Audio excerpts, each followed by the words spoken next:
Hello friends, Ben Ochart here. Thank you for tuning in.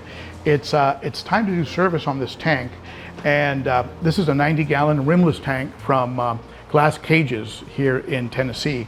And the way I do it is the first thing I do is I have to remove the cover. Now this is an acrylic cover that I had cut at a local hardware store, Lowe's.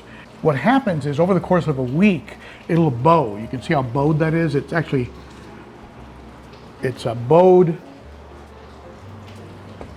It starts to sink in the middle of the aquarium and stick up on the outside edges and looks kind of funny. So it's got to get flipped at least once a week. It has a hole in it for feeding, right there, if you can see it, right there.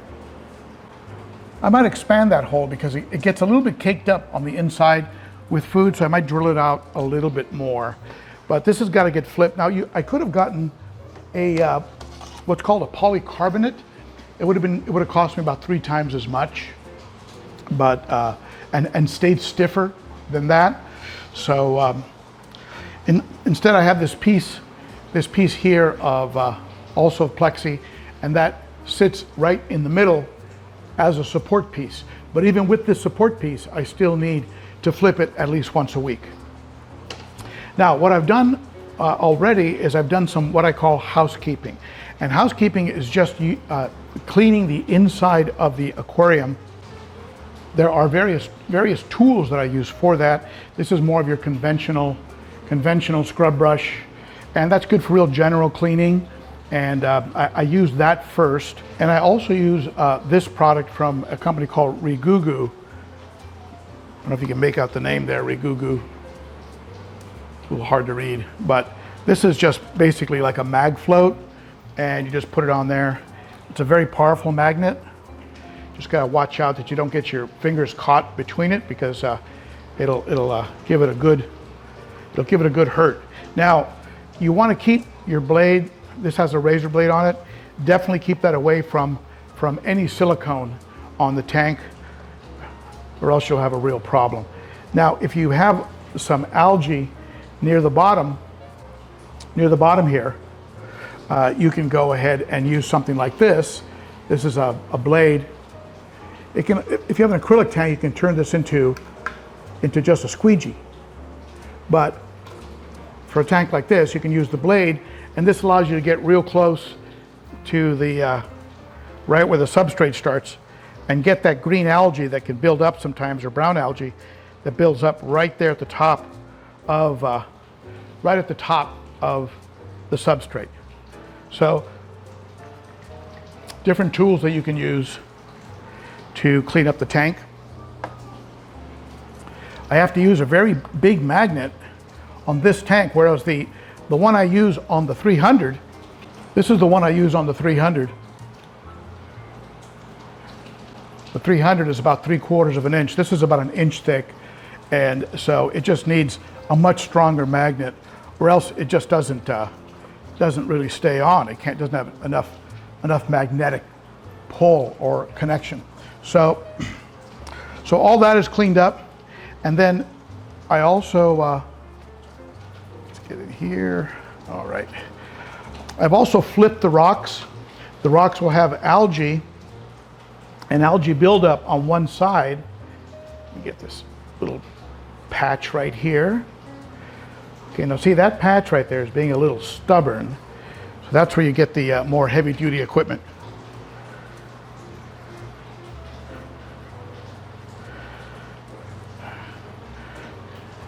Okay, the algae doesn't have a chance. So I flipped over some of those rocks so that they'll show the cleaner side up.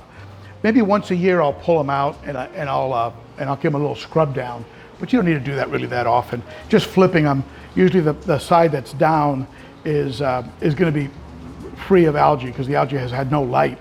You know, that side's had no light for a week or two. The plant, this plant here was swapped out last week, so I don't need to do anything with that.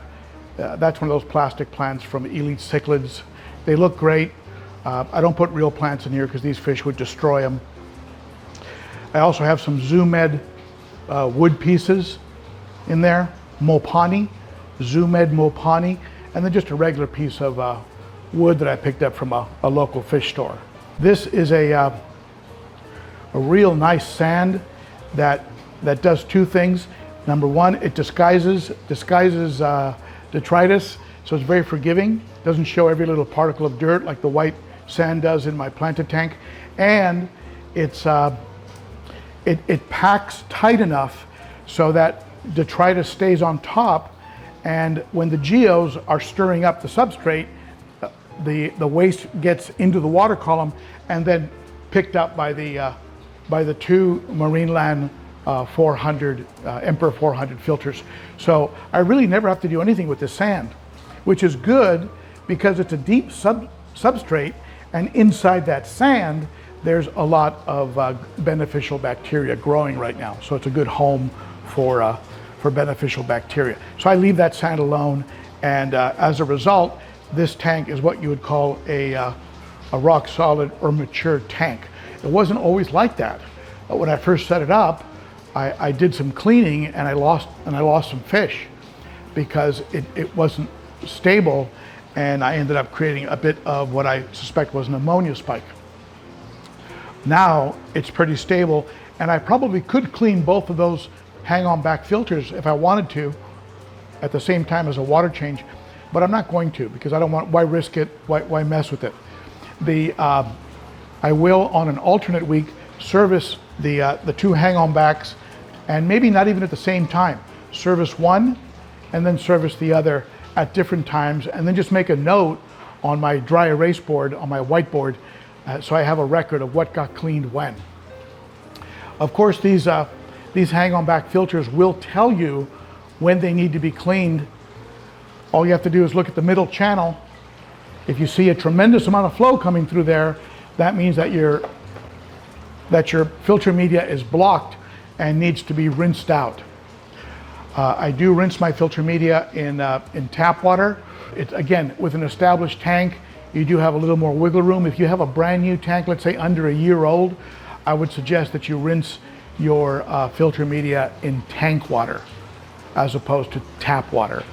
I do trust Jason Adams over at the Primetime Aquatics, and he put a video out about how he rinses his media in tap water and doesn't have a problem.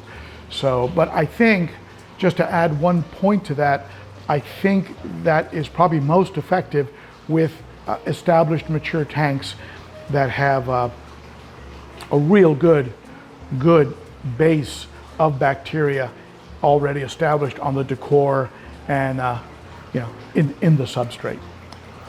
So I'm draining this tank down to about a third, and I don't do 50, 60, 70% water changes on this tank. Never found it to be necessary. When I do testing with test strips, like I talked about in my last video, when it comes to dialing in water changes, I find that this tank tends to run around 20, 30 parts per million on nitrates. So it runs pretty good, and if it ever gets really above that, around 40 or so, that's time to take the top off and do a water change. All right, so let's go ahead and finish draining and then fill this thing back up. This is what you'd call a Python system, and the Python system is attached to the faucet, and you don't need to be running the water the entire time. You can, if you want more suction, let's say when you're vacuuming, you can run the water. You will use a lot of water, but you can just start it and then start the siphon and then turn your water off, turn the faucet off, and it'll keep draining just with a normal, gravity-driven siphon. So that's what it's doing right now. I went ahead and did the final touch-up on the inside of the glass, and as I mentioned earlier, the rocks were flipped. I did just a very light raking of the substrate, about a 1/4 inch with my fingers. No matter what I do with the substrate, the geos are going to be turning it over, and they dig down about maybe, I don't know, 1/4 inch to 1/2 inch. They're always turning it over, and that's what keeps this substrate looking so good. Let's go ahead and fill this tank back up. You can notice I've left let the filters run the whole time. So anything I stir up, the filters can go ahead and pick up. Okay, first thing I'm going to do is put the lid back on. You can really tell how much it's bowed after I put it back on.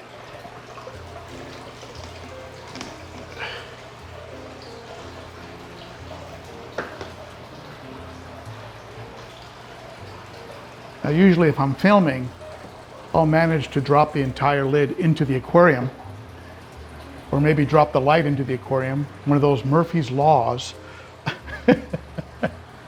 Okay, good. I was able to pull that off. Now it's bowed on perfectly because I flipped it. And now we've got this piece, which serves as a support piece. Now I'm wondering if I was to buy a piece of this in that stronger material, like a polycarbonate, that might do the job, but we'll see. For now, this is how I keep it from collapsing after 3 days. So it stays in place for about a week.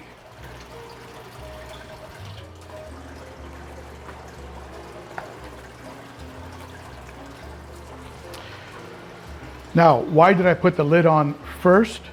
Because I use the lid to hold the hose in place when I refill. Usually I'll do it on the side, but for the sake of the video, I'll do it right here. So you see here, the lid just holds that hose. There's no way that that's gonna get out of there and then spill all over the floor. This tank runs at 79.5 degrees. Let's go ahead and match that up. But first I'm going to put a little bit of this Fritz Complete. I've been using this recently. It works really well. Chem Prime works well too. But I'll put 2 capfuls. That would be enough to service about 100 gallons. Even though this is realistically probably like 80 gallons of water because of the substrate and the decor, it's probably displaced enough. Plus the inside dimensions of the aquarium. You know, we measure the aquariums on the outside and then determine the water volume, when it's really the inside that you should be measuring for your square inches. So this is probably, in reality, an 80-gallon tank, maybe optimistically 85 gallons. But I'll put a couple capfuls. You condition for the entire volume of the tank when you're filling from the tap. And I think maybe they do that as a safeguard because sometimes tap water can be a little sketchy. And hopefully you're testing your tap water the way I talked about in my last video. Let's go ahead and throw some of this in there.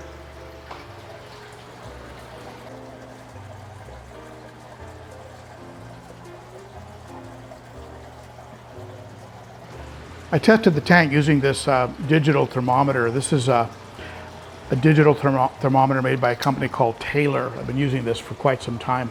Works really well, real fast. Came out about 79.9. So the water's about 79.5 going into it. The water does from the tap warm up a little bit as it goes along, maybe because the hot water heater is kicking in a little more. So we'll take this up to about right here and then give the tank a wipe down on the outside to pick up any droplets that might be on the outside of the tank.